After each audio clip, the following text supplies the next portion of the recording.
Students, अभी तक हम glycolysis, link reaction, Krebs cycle, ETS discuss कर चुके हैं। इस क्लास में अब हम जो पढ़ने वाले हैं वो हम पढ़ने वाले हैं कि respiration is also known as amphibolic pathway. ऐसा क्यों है उस पर थोड़ी बात करते हैं। आप बताइए कि रेस्पिरेशन के दौरान हमने रेस्पिरेटरी सबस्ट्रेट पढ़े हैं कार्बोहाइड्रेट्स, और हम बताते हैं कि कार्बोहाइड्रेट में सबसे ज्यादा इंपॉर्टेंट या सेल के लिए सबसे ज्यादा जो इजी टू ऑक्सीडाइज कंपाउंड होता है वो ग्लूकोज है। आप बताइए, ग्लूकोज से हमने तीन तीन कार्बन के दो मॉलिक्यूल, एक PgAl और दूसरा मॉलिक्यूल DHAP बनाया था। और हमें ये पता होना चाहिए कि PgAl और DHAP ये दोनों ही कंपाउंड्स जो हैं तीन तीन कार्बन के कंपाउंड्स हैं, और तीन तीन कार्बन कंपाउंड होने के साथ साथ ये दोनों एक दूसरे के आइसोमर्स भी हैं। बताइए कि जो PgAl है वो आगे कन्वर्ट हुआ पायरुविक एसिड में, और फिर पायरुविक एसिड से बना एसिटिल को एंजाइम ए, और इस एसिटिल को एंजाइम ए का एसिटिल ग्रुप जो है वो ऑक्सैलो एसिटिक एसिड के साथ जुड़कर सिट्रिक एसिड का फॉर्मेशन करते हुए आगे alpha keto glutaric acid, then succinyl coenzyme A, और फिर मैलिक एसिड, और मैलिक एसिड से एसिड को बनाया। बेसिकली ये जो पूरा प्रोसेस था, ये पूरा प्रोसेस क्रेब्स साइकिल के नाम से कहलाएगा ना। आपने पूरा प्रोसेस पढ़ा, लेकिन आपको समझना होगा कि रेस्पिरेटरी सबस्ट्रेट्स वो कार्बोहाइड्रेट नहीं होते तो कौन हो सकते हैं? तो रेस्पिरेटरी सबस्ट्रेट्स तो यहां पर फैट्स भी हो सकते हैं। फैट मॉलिक्यूल जो होता है वो दो चीजों से मिलकर बनता है। किसके से मिलकर? एक तो हम बताते हैं कि फैट में फैटी एसिड्स होते हैं, और दूसरा ग्लिसरॉल होता है।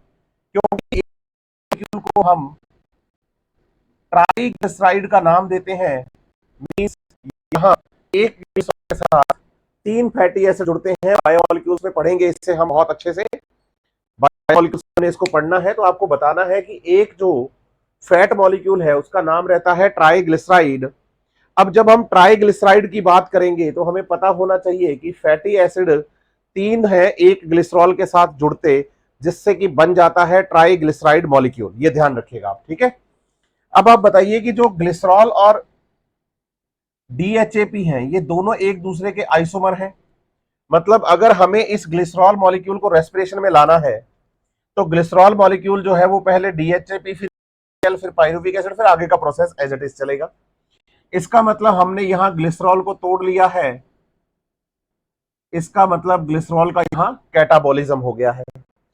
इवन आप बताइए कि जो फैटी एसिड्स होते हैं वो रेस्पिरेटरी पाथवे में आते हैं एसिड को एंजाइम ए का फॉर्मेशन करके। इसका मतलब ये हो गया है फैटी एसिड का कैटाबॉलिज्म। मींस आप बताएंगे कि fatty acid acetyl co enzyme A में कन्वर्ट हो गया। और आप बताइए कि इस प्रोसेस को हम बीटा ऑक्सीडेशन का नाम भी देते हैं, और बीटा ऑक्सीडेशन चलता है mitochondria as well as peroxisome. दो सेल ऑर्गेनल ऐसे हैं, एक तो माइटोकॉन्ड्रिया और एक माइक्रोबॉडीज में पेरोक्सिसोम है, सेल बायोलॉजी में पढ़ने को मिलेगा। आप बताइए इन दोनों के अंदर बीटा ऑक्सीडेशन के एंजाइम्स होते हैं, मतलब फैटी एसिड से एसिटाइल को एंजाइम ए का फॉर्मेशन हो सकता है। मतलब यहां पर हुआ है किसका कैटाबॉलिज्म? तो हम कहते हैं फैटी एसिड का। लेकिन आप बताइए कार्बोहाइड्रेट और फैट्स के अलावा रेस्पिरेटरी सबस्ट्रेट्स तो प्रोटीन्स भी होते हैं। और आप बताइए कि अगर प्रोटीन्स रेस्पिरेटरी सबस्ट्रेट्स हैं तो प्रोटीन्स कन्वर्ट होते हैं अमीनो एसिड्स में। और आपको ये पता होना चाहिए कि यहां 20 टाइप्स ऑफ अमीनो एसिड्स हैं जो कि डिफरेंट टाइप ऑफ प्रोटीन्स का सिंथेसिस करते हैं। अब आपको बताना है कि इन 20 टाइप में से कुछ अमीनो एसिड्स ऐसे हैं जो अल्फा कीटो ग्लूटेरिक एसिड का फॉर्मेशन करते हैं, कुछ अमीनो एसिड ऐसे हैं जो एसिटाइल कोएंजाइम ए का फॉर्मेशन करते हुए रेस्पिरेटरी पाथवे में आते हैं, और कुछ अमीनो एसिड ऐसे हैं जो पाइरुविक एसिड का फॉर्मेशन करते हुए यहां आते हैं। इन अमीनो एसिड्स को याद करने की जरूरत नहीं है, एग्जामिनर नहीं पूछेगा। आप बताइए कि भाई जब आप पाइरुविक एसिड बनाकर रेस्पिरेशन में आते हैं तो उसको आप कैटाबोलिज्म कहेंगे, जब आप एसिटाइल कोएंजाइम ए बनाकर अंदर आते हैं तब भी आप इसे कैटाबोलिज्म कहेंगे, और जब आप अल्फा कीटो ग्लूटारिक एसिड बनाकर अंदर आते हैं तब भी आप इसे कैटाबोलिज्म का नाम देंगे। इसका मतलब ये तीनों जो एरो हम देख रहे हैं ये कैटाबोलिज्म को रिप्रेजेंट कर रहे हैं। इसका मतलब रेस्पिरेटरी सबस्ट्रेट्स अकेले कार्बोहाइड्रेट नहीं होते, फैट्स और प्रोटीन्स भी होते हैं। एनसीईआरटी ये भी मेंशन करती है चैप्टर के बिल्कुल लास्ट में, समरी से ठीक पहले कि कार्बोहाइड्रेट तो रेस्पिरेटरी सबस्ट्रेट्स हैं, एक से ज्यादा टाइप के रेस्पिरेटरी सबस्ट्रेट्स हो सकते हैं। क्या बोलेंगे हम कि एक से ज्यादा टाइप के रेस्पिरेटरी सबस्ट्रेट्स हो सकते हैं, और वो है यहां पर फैट्स, प्रोटीन्स और कार्बोहाइड्रेट्स। फिर एनसीईआरटी ये भी मेंशन करती है कि pure fats and pure proteins are never used as the respiratory substrate. बिल्कुल सही। आप बताएं कि जो फैट्स हैं उनके फैटी एसिड और ग्लिसरॉल काम आते हैं, और जो प्रोटीन्स हैं उनके अमीनो एसिड्स काम आते हैं। प्रोटीन रेस्पिरेटरी सबस्ट्रेट्स नहीं, उनके अमीनो एसिड्स हैं। यहां फैट रेस्पिरेटरी सबस्ट्रेट नहीं, उनके फैटी एसिड और ग्लिसरॉल जो है वो रेस्पिरेटरी सबस्ट्रेट्स हैं। ऐसे आपको ये बात समझनी है। दूसरी बात, अब आप बताइए कि जरूरत ये compounds, ये दूसरे का सिंथेसिस डीएपी से दोबारा क्या बन सकता है, तो हम कहते हैं ग्लिसरॉल। मींस यहां चल सकता है anabolism. Acetyl co enzyme A से दोबारा क्या बन सकता है, एसिड। मींस क्या चल सकता है, तो हम बताते हैं एनाबोलिज्म। आप बताइए पाइरुविक एसिड से दोबारा क्या बन सकता है, तो बताइए अमीनो एसिड, मतलब एनाबोलिज्म। और आप बताइए अल्फा कीटो ग्लूटारिक एसिड से दोबारा क्या बन सकते हैं, अमीनो एसिड्स, मींस एनाबोलिज्म। तो आप बताएं कि रेस्पिरेशन के जो इंटरमीडिएट कंपाउंड्स होते हैं वो दूसरे कंपाउंड्स का जरूरत पड़ने पर सिंथेसिस भी कर सकते हैं, जैसे कि सक्सिनाइल को एंजाइम ए जो है ये, आप बताइए कि क्लोरोफिल का सिंथेसिस करने में भी हेल्प करता है। ये आप बताइए कि हीमोग्लोबिन का सिंथेसिस करने में भी हेल्प करता है। ये आप बताइए कि साइटोक्रोम्स जो होते हैं उनका भी सिंथेसिस करने में हेल्प करता है। इसका मतलब आप बताएंगे कि पाइरुविक एसिड से अमीनो एसिड बन सकते हैं, अल्फा कीटो ग्लूटारिक एसिड से अमीनो एसिड बन सकते हैं, सक्सिनल कोएंजाइम ए से क्लोरोफिल, हीमोग्लोबिन, कैरोटिनॉइड्स ये बन, साइटोक्रोम्स ये बन सकते हैं। एसिटाइल कोएंजाइम ए से हम बताते हैं फैटी एसिड, डीएचएपी से हम बताते हैं ग्लिसरॉल। और रेस्पिरेशन के और भी ऐसे इंटरमीडिएट कंपाउंड्स हैं जो दूसरे कंपाउंड्स का सिंथेसिस कर सकते हैं। इसका मतलब रेस्पिरेशन केवल और केवल एनाबोलिक या कैटाबोलिक प्रोसेस नहीं है, ये दोनों को मिलाकर बोला जाएगा। तो आप बताएंगे कि रेस्पिरेशन में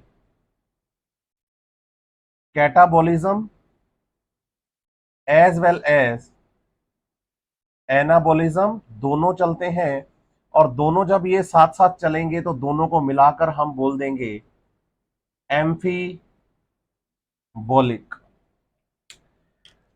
एम्फी का मतलब होता है दो। आप बताइए कि सर, आप बताइए कि बच्चा कहता है कि catabolic plus anabolic is equal to metabolic होता है। बिल्कुल होता है, लेकिन आप बताएं कि हमारी सेल्स में कुछ प्रोसेस ऐसे हैं जो प्योरली कैटाबोलिक हैं, कुछ ऐसे हैं जो प्योरली एनाबोलिक हैं, और कुछ ऐसे हैं जो एम्फीबोलिक है, और सबको मिलाकर मेटाबॉलिज्म कहा जाता है। लेकिन जब कोई एक प्रोसेस दो काम एक टाइम पे साथ साथ कर पाए तो उसके लिए फिर हम एम्फी शब्द यूज करते हैं। एम्फी का मतलब ही ड्यूल नेचर होता है। जैसे फ्रॉग को एम्फीबियन कहा जाता है, मतलब वो दो एनवायरमेंट में सर्वाइव करता है। एक ही फ्रॉग है, दो एनवायरमेंट में सर्वाइव करता है। ऐसे बताइए एक ही प्रोसेस है रेस्पिरेशन का और दो तरह के काम करता है, एक एनाबॉलिक और दूसरा कैटाबॉलिक, इसलिए इनको हम एम्फीबॉलिक पाथवे कह सकते हैं। इस बात का आप ध्यान रखिएगा। अब आप बताइए कि रेस्पिरेशन एक एम्फीबॉलिक पाथवे है, ये बात हमें समझ में आ गई है ना, कि रेस्पिरेशन एक एम्फीबॉलिक पाथवे है, ये बात हमें समझ में आ गई। अब मैं आपको आगे चलता हूं। बच्चा इसे नोट करना चाहेगा तो आप इसे नोट्स भी बना सकते हैं बच्चे, है ना। एनसीईआरटी में डायग्राम एज इट इज है, लेकिन कुछ एक्स्ट्रा जानकारी मैंने आपको दी है जो आपके काम आएगी। अब आप बताइए कि इसके बाद हम बात करेंगे रेस्पिरेटरी बैलेंस शीट के बारे में। इसके बारे में रेस्पिरेटरी बैलेंस शीट के बारे में बात करेंगे। कल हमने उसके बारे में बात करी थी कि 38 ATP from one molecule of glucose. लेकिन ना आपको एक बात समझनी होगी कि ये जो 38 एटीपी की जो काउंटिंग है, 38 एटीपी की जो काउंटिंग है, ये एनसीईआरटी कह रही है कि केवल और केवल एक थ्योरेटिकल एक्सरसाइज है। ये केवल और केवल एक थ्योरेटिकल एक्सरसाइज है। रियल में इसे कर पाना या लिविंग सेल के अंदर 38 एटीपीज को काउंट कर पाना एक आसान काम नहीं है। आप एनसीईआरटी में जब रेस्पिरेटरी बैलेंस शीट टॉपिक पढ़ेंगे तो एनसीईआरटी पहली ही लाइन में लिखती है कि भाई आज ATP counting from the one molecule glucose is possible, but it is only a theoretical exercise. Only a theoretical exercise depends on some assumptions. According to कुछ assumptions. Assumptions का मतलब क्या होता है? कल्पनाएं। वास्तव में ऐसा होता नहीं है, लेकिन हमने एज्यूम कर लिया है, उसको हमने बोल दिया है assumptions। तो हम बताएं कि रेस्पिरेटरी बैलेंस शीट की हम बात कर रहे हैं। ध्यान से सुनिएगा, बात कर रहे हैं किसकी? रेस्पिरेटरी बैलेंस शीट की। आप बताइए कि it is only A theoretical exercise. ये केवल और केवल एक क्या है? थ्योरेटिकल एक्सरसाइज है, जिसमें कि हम बताते हैं कि वन ग्लूकोज और 38 एटीपी ऑब्टेन्ड। ये केवल एक थ्योरेटिकल एक्सरसाइज है। सेल के अंदर इसे कर पाना आसान नहीं है। क्यों? तो आप बताते हैं कि बेस्ड ऑन सम अंजम्पशंस। अंजम्पशंस का मतलब क्या हो गया है? कल्पनाएं। हमने ऐसा मान लिया है कि ऐसा हो रहा है, लेकिन वास्तव में ऐसा होता नहीं है। ठीक है, जैसे वो अंजम्पशंस क्या है, उन अंजम्पशंस के बारे में हम बात करें। जैसे मैं फर्स्ट अंजम्पशन की आपको बात करूं कि फर्स्ट कल्पना हमने क्या करी? हमने कहा ग्लूकोज इज रेस्पिरेटरी सबस्ट्रेट। मतलब आप 38 एटीपी किससे काउंट करते हैं? ग्लूकोज से। लेकिन क्या हमेशा रेस्पिरेटरी सबस्ट्रेट ग्लूकोज ही रहेगा? तो हम कहेंगे नहीं, रेस्पिरेटरी सबस्ट्रेट हमेशा ग्लूकोज नहीं रहेगा। ग्लूकोज के अलावा दूसरे कार्बोहाइड्रेट, फैट और प्रोटीन्स भी काम आ सकते हैं, तो ये कैलकुलेशन बदल जाएगी, है ना। तो पहला अंजम्पशन तो हो गया, अंजम्पशन तो हो गया यही। दूसरा अंजम्पशन, हमने ये मान लिया है कि जो इंटरमीडिएट कंपाउंड्स हैं are only used in respiration. हम ये मान लेते हैं कि भाई जैसे ग्लूकोज से PgAl बनाया है, तो उससे पायरुविक एसिड और पायरुविक एसिड से आगे एसिटाइल कोएंजाइम A ही बनेगा।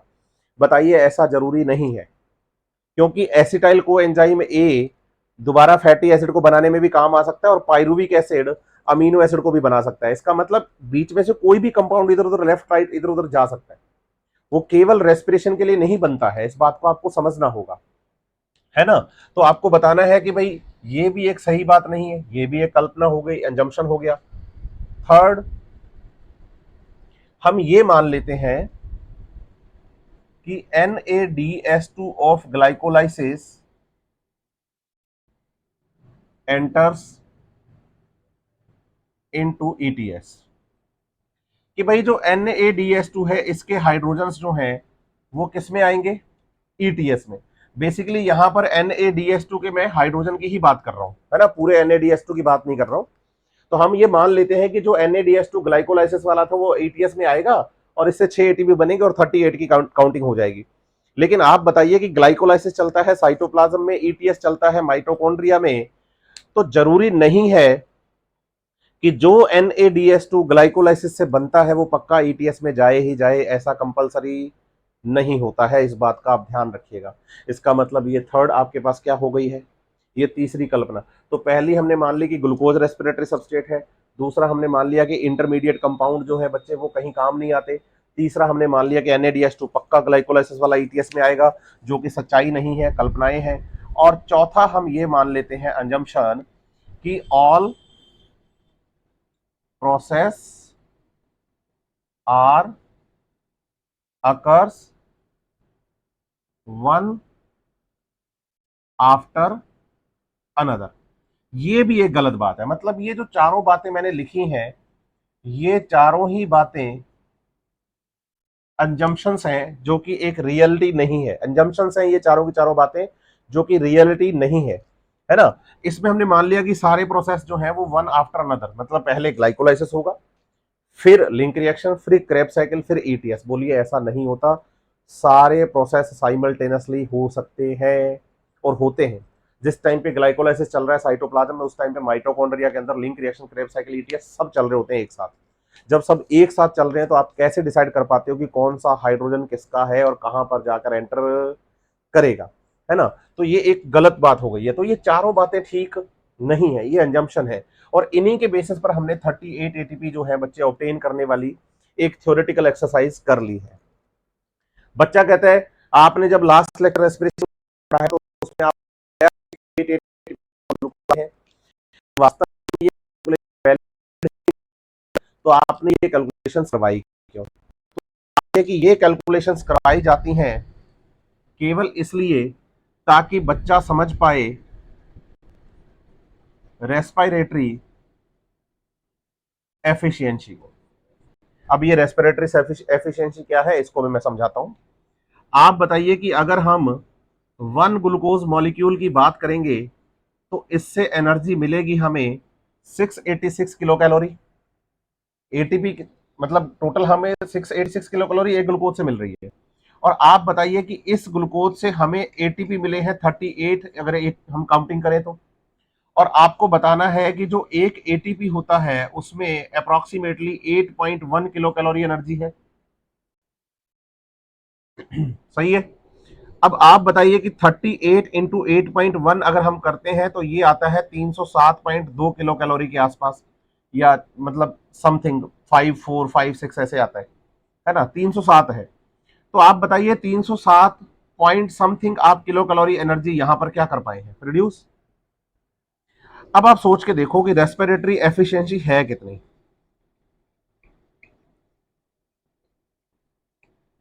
आप बताइए, हमें एनर्जी मिली है एटीपी की फॉर्म में 307.4 या 2 के समथिंग। टोटल एनर्जी ग्लूकोज में है 686, इनटू अगर आप 100 करते हैं तो ये आता है 44 point something percent, 44 point something अगर आप देखेंगे। इसका मतलब आप बताइए कि हमारे पास 45% से भी कम एनर्जी है जो कि हम एटीपी में कन्वर्ट कर पाते हैं।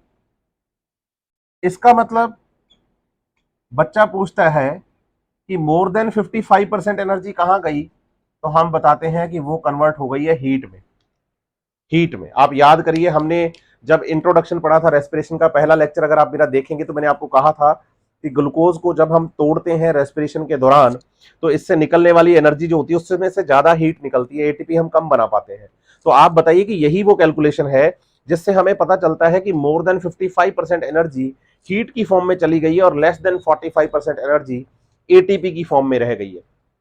तो इस बात का आप ध्यान रखिएगा कि ये अंजम्पशंस हैं, कल्पनाएं हैं, लेकिन फिर भी हम इनको पढ़ते हैं केवल इसलिए ताकि हम डिफाइन कर पाए बच्चे रेस्पिरेटरी एफिशिएंसी को, कि रेस्पिरेशन कितना एफिशिएंट है।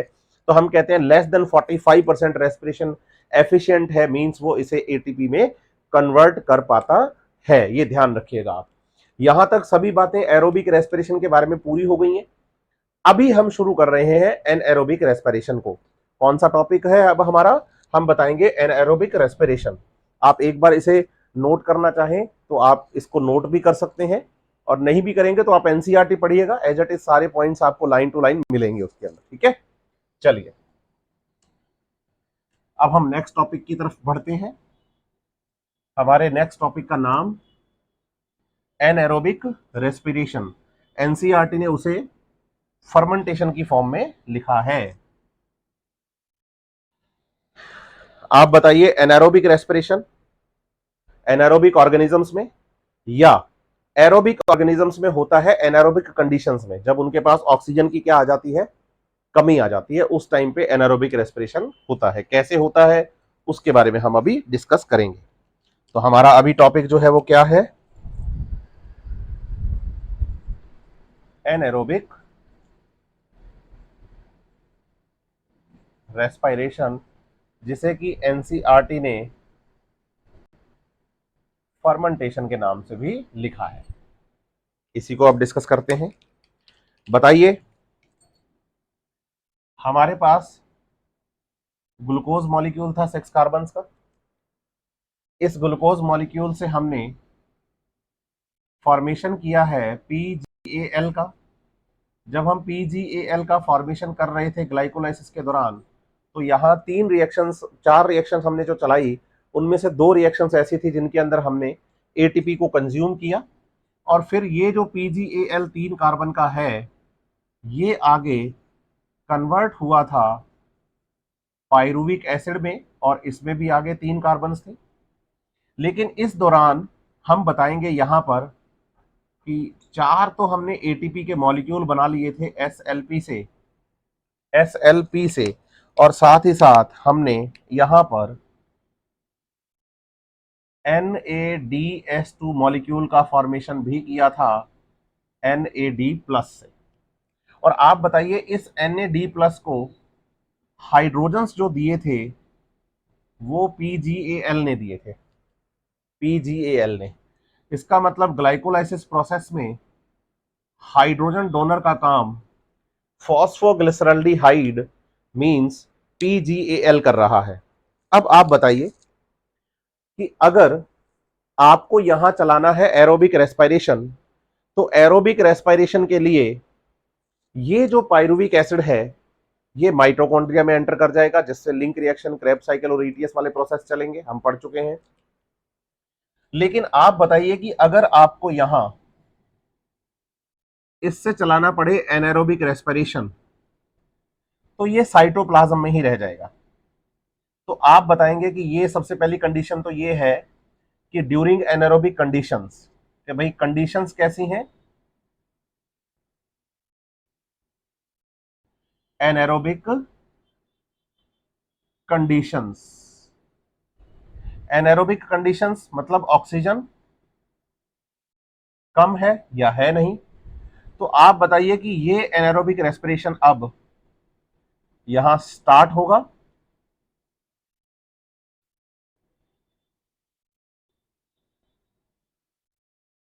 सही है।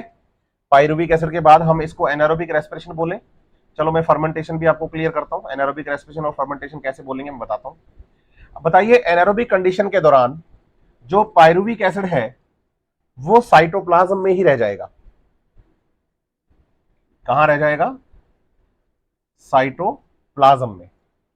पायरुविक एसिड का फॉर्मूला आपको याद होना चाहिए, C3H4O3, कार्बन 3, हाइड्रोजन 4, ऑक्सीजन 3, और कंपाउंड का नाम पायरुविक एसिड। अब आप बताइए कि एनसीईआरटी ने हमें एनारोबिक रेस्पिरेशन एक तो समझाया ईस्ट में और एक समझाया हमें बैक्टीरिया में। तो मैं पहले ईस्ट वाला समझाता हूं आपको। ईस्ट में आप बताइए कि CH3CHO मींस एल्डिहाइड का यहां पर फॉर्मेशन हुआ।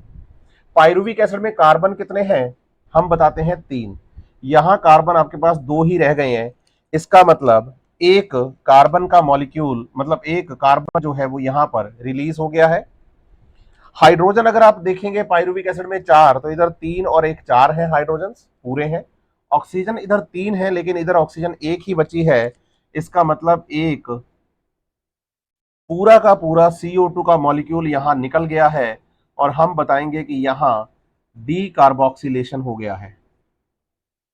क्या हो गया है? डी कार्बोक्सिलेशन हो गया है। अब आप बताइए कि जो एसिटैल्डिहाइड बना है, ये एसिटैल्डिहाइड आगे C2H5OH मीन्स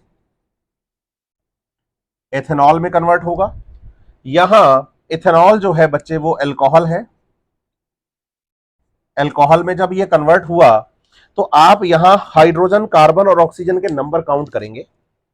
आप बताइए कि यहां कार्बन 2 है, देखो इधर भी कार्बन 2 पूरे हैं, ऑक्सीजन इधर 1 है, इधर भी ऑक्सीजन 1 है, लेकिन हाइड्रोजन यहां देखो 3 और 1 4, इधर 5 और 1 6 हाइड्रोजन है।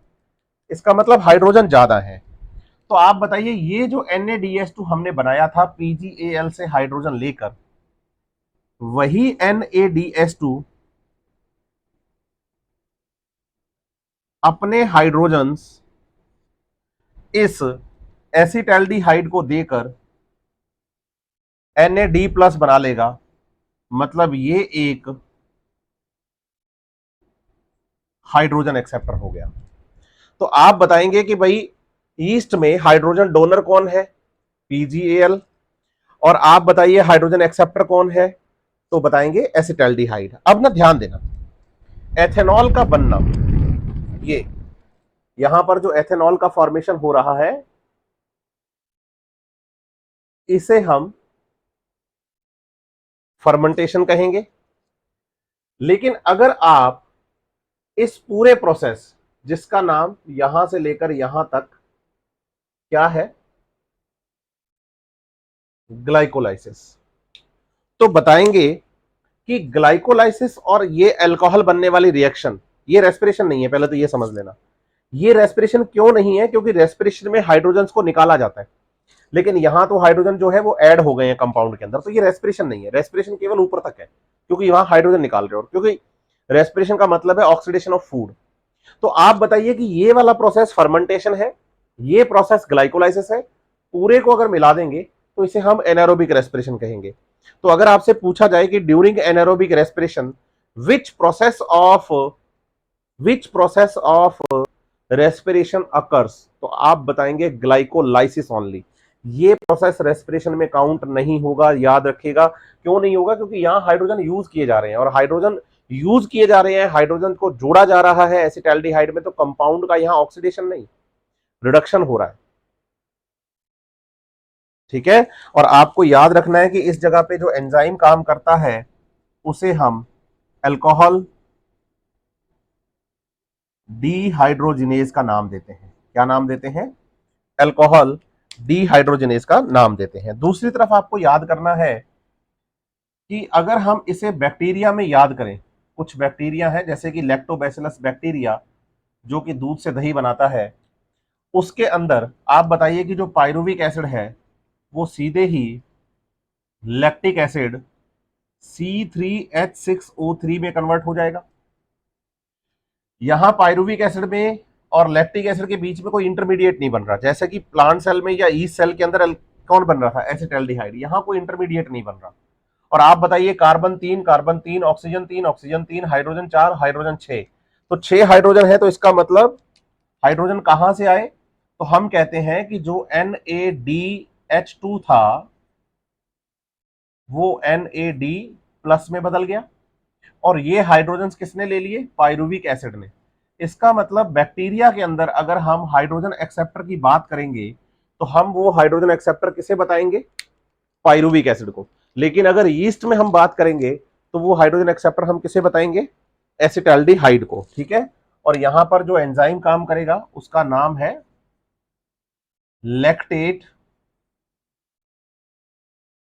डीहाइड्रोजिनेज, ये याद रखना आप। ठीक है, लैक्टेट डीहाइड्रोजिनेज। एक तो ये बात। दूसरी एक इंपॉर्टेंट बात और आपको याद करनी है कि जो ईस्ट होती है, ईस्ट में 13% अल्कोहल टॉक्सिक हो जाता है। या तो बोलो 13% या बोलो मोर देन 13% अल्कोहल इस ईस्ट के लिए टॉक्सिक होता है। इसका मतलब नेचुरल फर्मेंटेटेड जो सॉल्यूशंस होते हैं, जैसे आम घरों में हम फ्रूट्स बनाते हैं, फ्रूट जूस बनाते हैं, फिर फ्रूट जूस को हम रखते हैं थोड़ी देर के लिए, पुराना हो जाता है तो हम कहते हैं नहीं नहीं अब नहीं इसको पीना, ये फर्मेंटेटेड हो गया है। तो आप बताइए कि ऐसे जो जूस होते हैं जो फर्मेंटेटेड होते हैं, जो फर्मेंटेट हो गए हैं, उनमें अल्कोहल बनता है यीस्ट के द्वारा, लेकिन वो अल्कोहल कभी भी 13% या 13% से ज्यादा नहीं मिलेगा आपको, लेस देन 13% ही मिलेगा। मैक्सिमम मैक्सिमम आपको अल्कोहल 13% मिल सकता है, क्योंकि वहां पर यीस्ट की डेथ हो जाती है।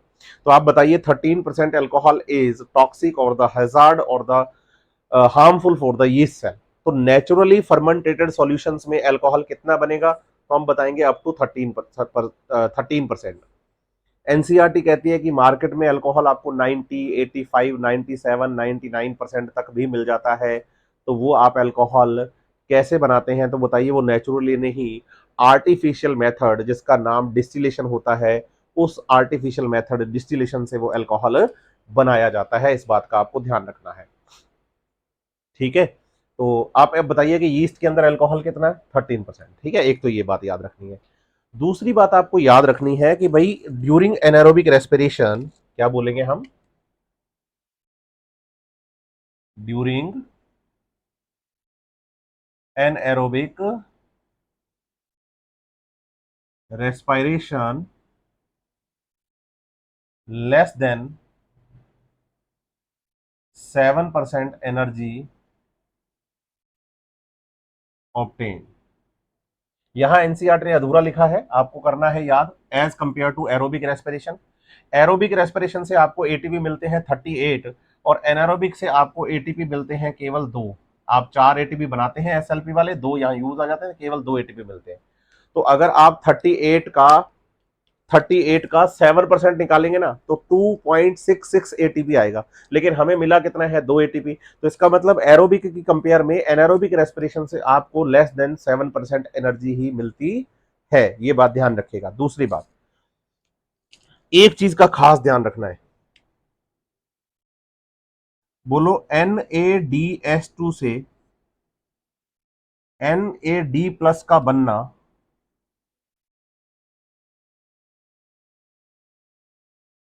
Faster in aerobic respiration as compare to anaerobic respiration.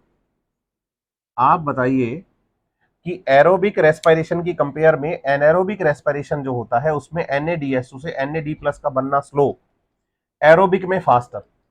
इसका रीजन क्या है? आप बताइए कि जब हम बात करते हैं एरोबिक रेस्पिरेशन की,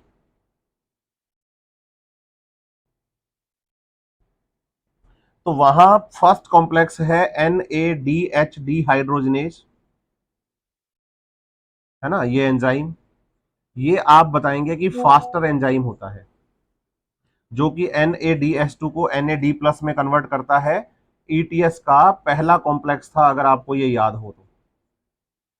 और आप बताइए कि अगर हम बात करते हैं एनारोबिक रेस्पिरेशन की,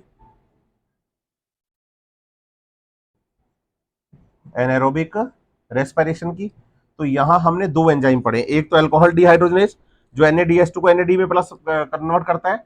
दूसरा NADH2 को NAD में प्लस कन्वर्ट करने वाला लैक्टेट डिहाइड्रोजनेज। तो 2 एंजाइम हमने पढ़े, alcohol dehydrogenase and lactate dehydrogenase. ये दोनों एंजाइम भी NADH2 को NAD+ में कन्वर्ट करते हैं, लेकिन स्लो। तो आप बताएंगे कि NADH2 को NAD+ में कन्वर्ट करना एरोबिक रेस्पिरेशन में फास्ट होता है या एनारोबिक रेस्पिरेशन में फास्ट होता है, तो हम कहते हैं कि ये फास्ट एरोबिक रेस्पिरेशन में है, इस NADH डिहाइड्रोजनेज एंजाइम की वजह से। एक तो ये बात आपको ध्यान रखनी है। और एनारोबिक रेस्पिरेशन के बारे में यही सारी बातें हैं जितनी मैंने आपको बताई हैं। आप इनको पढ़िएगा, आप इनको नोट करिएगा, फिर आप एनसीईआरटी पढ़ना, आपको बहुत अच्छा लगेगा। सारी बातें लाइन टू लाइन आपको एनसीईआरटी में एज इट इज मिलने वाली हैं। बस ये ध्यान रखना कि एनारोबिक रेस्पिरेशन में रेस्पिरेशन का केवल एक ही प्रोसेस होता है, और उस प्रोसेस का नाम है ग्लाइकोलाइसिस। ये ध्यान रहे आपको। इसके बाद हम अब चल रहे हैं आगे। लास्ट टॉपिक है रेस्पिरेशन इन प्लांट्स चैप्टर का, और वो लास्ट टॉपिक क्या है, RQ, रेस्पिरेटरी क्योसेंट। और इस लेक्चर के लास्ट में मैं आपको क्वेश्चंस भी सॉल्व करवाऊंगा, ठीक है। उन क्वेश्चंस की आंसर की आपको डिस्क्रिप्शन में मिल जाएगी। आंसर की आपको कहां मिल जाएगी? डिस्क्रिप्शन में। ठीक है, क्वेश्चंस बहुत तरीके से सॉल्व करवाने का सोच के आया हूं आज मैं। 8-10 क्वेश्चन होंगे, बढ़िया से सॉल्व करेंगे उनको हम। तो इस लेक्चर के लास्ट में मैं आपको कुछ क्वेश्चंस जो है रेस्पिरेशन चैप्टर से रिलेटेड सॉल्व करवाऊंगा, जो कि आपको रेस्पिरेशन प्रोसेस को समझने में और ज्यादा हेल्प करेगी। चलिए, अब हमारा नेक्स्ट टॉपिक है आरक्यू, रेस्पिरेटरी क्योसेंट, इसको हम नाम देते हैं। आरक्यू का मतलब होता है कि आपने कितनी CO2 प्रोड्यूस की है रेस्पिरेशन के दौरान और कितनी O2 कंज्यूम करी है आपने रेस्पिरेशन के दौरान, उसे हम नाम देते हैं आरक्यू का। क्या नाम देते हैं? आरक्यू का। जैसे आरक्यू रेस्पिरेटरी सबस्ट्रेट कार्बोहाइड्रेट के लिए अगर हम देखेंगे तो हम बताएंगे C6H12O6 ग्लूकोज का फॉर्मूला है, जहां यूज करते हैं हम 6O2 को और बदले में बना देते हैं 6CO2। तो आप बताइए कार्बोहाइड्रेट के लिए आर क्यू आएगा 6CO2 upon 6O2 is equal to 1। दूसरा, एनसीईआरटी हमें पढ़ाती है फैट्स के लिए, लेकिन आपको याद करना है कि फैट्स नहीं, हम यहां फैटी एसिड की बात करेंगे। एनसीईआरटी ने C51H98O6 के नाम से हमें एक फैटी एसिड पढ़ाया है जिसे कि ट्राइपामिटीन का नाम दिया गया है। ठीक है, ये एक फैटी एसिड है। इसके एनसीईआरटी कह रही है कि हमारे पास टोटल 2 मॉलिक्यूल हैं। तो आप बताओ, ट्राइपामिटीन के एक मॉलिक्यूल में कार्बन 51 है, तो दो में 102 होंगे।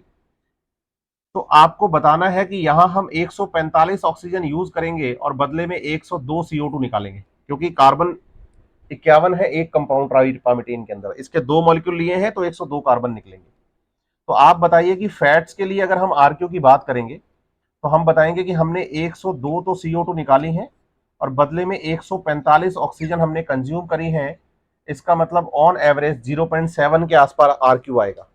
इसका मतलब फैट्स को कार्बोहाइड्रेट की कंपेयर में थोड़ा टफ हम ऑक्सीडाइज कर पाते हैं, क्योंकि इसमें ऑक्सीजन की डिमांड ज्यादा होती है। तो ग्लूकोज को यूटिलाइज करना आसान है एज कंपेयर टू फैट, क्योंकि इसमें ऑक्सीजन की डिमांड कम रहती है। लेकिन यहां देखो, आप 102 CO2 निकालने में 145 ऑक्सीजन लग रहे हैं, इसलिए आपको समझाना है कि फैट्स को हम बाद में यूज करते हैं। फिर बात आती है प्रोटीन्स के बारे में। तो एनसीईआरटी कहती है कि जो प्रोटीन्स होते हैं, प्रोटीन्स नहीं, उनके हम अमाइनो एसिड्स की बात करेंगे। एनसीईआरटी ने इसकी कोई कैलकुलेशन नहीं लिखी, लेकिन आरक्यू लिख दिया है कि इसका आरक्यू 0.9 के आसपास आता है, 0.9 के आसपास आता है। ठीक है, साथ ही साथ एनसीईआरटी एक बात बहुत अच्छी लिखती है कि value of RQ H depends on the type of respiratory substrate. कि वैल्यू जो है आरक्यू की, वो type of the respiratory substrate पर डिपेंड करती है, बिल्कुल, कि वो कार्बोहाइड्रेट हो सकता है, फैट हो सकता है और प्रोटीन हो सकता है। आपको मैं क्लियर कर दूं कि यहां आपका ये जो चैप्टर है, चैप्टर का नाम एग्जैक्टली रेस्पिरेशन इन प्लांट, हम ये चैप्टर खत्म कर चुके हैं। अब मैं आपको इस चैप्टर से रिलेटेड कुछ क्वेश्चन सॉल्व करवाऊंगा। स्टूडेंट्स, अगले 4 से 5 मिनट आपको यहां 8 से 10 क्वेश्चन देखने को मिलेंगे। हर क्वेश्चन के लिए आपको कुछ सेकंड्स का टाइम दिया जाएगा। आप उन क्वेश्चंस को पढ़िए और आंसर लगाइए। 4 से 5 मिनट के बाद मैं इन क्वेश्चंस को आपको सॉल्व करवाने वाला हूं।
चलिए, आप लोगों ने क्वेश्चन सॉल्व कर लिए हैं। चलिए इस पे बात करते हैं। फर्स्ट क्वेश्चन है कि which of the following statement about glycolysis is incorrect. First, it occurs in the cytoplasm. नहीं, सही बात है, ग्लाइकोलाइसिस साइटोप्लाज्म में होता है। It does not require oxygen. सही बात है, ग्लाइकोलाइसिस में ऑक्सीजन की जरूरत नहीं होती। NADH produced during the conversion of glyceraldehyde 3-फॉस्फेट टू 1,3 बाई बिस फॉस्फोग्लिसरेट। सही है, 3 PGL से PGA बनते टाइम NADH2 बनता है, ये बात भी सही है। ATP is used during the conversion of the phosphoenol pyruvate to pyruvate. गलत। PEP से पाइरुवेट बनते टाइम ATP बनता है, ना कि कंज्यूम होता है, इसलिए इस क्वेश्चन का आंसर जाएगा फोर्थ। दूसरा है कि during anaerobic respiration in muscles lactic acid is form. Muscles means animals, और बैक्टीरिया में लैक्टिक एसिड बनता है anaerobic respiration. Reduction of the pyruvate by the NADH या NADH2, ये हो सकता है। पाइरुविक एसिड में हाइड्रोजन ऐड होते हैं NADH2 के, तो लैक्टिक एसिड बनता है, ये आंसर हो सकता है। Oxidation of pyruvate by NAD+, ये गलत बात है, रिडक्शन तो सही है, पहला ऑप्शन। डी कार्बोक्सिलेशन पाइरुवेट का नहीं होता, क्योंकि पाइरुवेट और लैक्टिक एसिड दोनों में 3 कार्बन है। Reduction of pyruvate by the FADH2, reduction of the pyruvate by the FADH2 नहीं।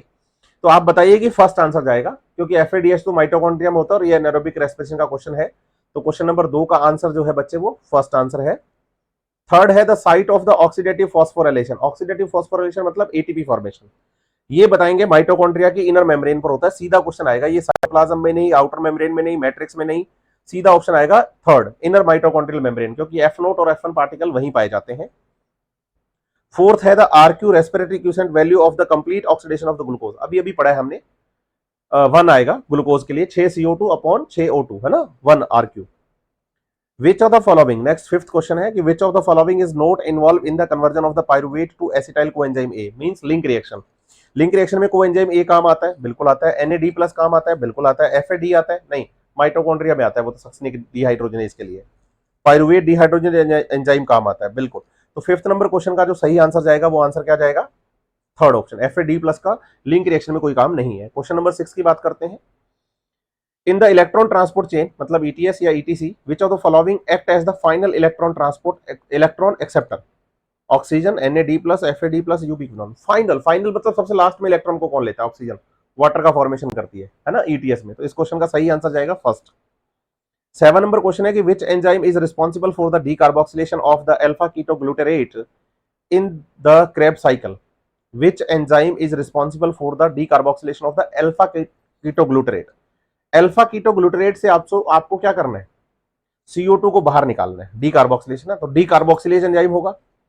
किससे बाहर निकाल रहे हैं, अल्फा कीटोग्लूटारिक एसिड से। तो मैं ये क्वेश्चन इसलिए यहां पर डाल रहा हूं ताकि आपको ये बात समझ में आए कि कंपाउंड में से हाइड्रोजन निकालो तो कंपाउंड का नाम लिख के डिहाइड्रोजनेज लिख देना, और अगर CO2 बाहर निकालो तो कंपाउंड का नाम लिख के CO2 लिख देना। तो एंजाइम का नाम हो जाएगा, CO2 हम अल्फा कीटोग्लूटारिक एसिड से निकाल रहे हैं, तो एंजाइम का नाम होगा alpha ketoglutarate dehydrogenase, means second option इस क्वेश्चन का।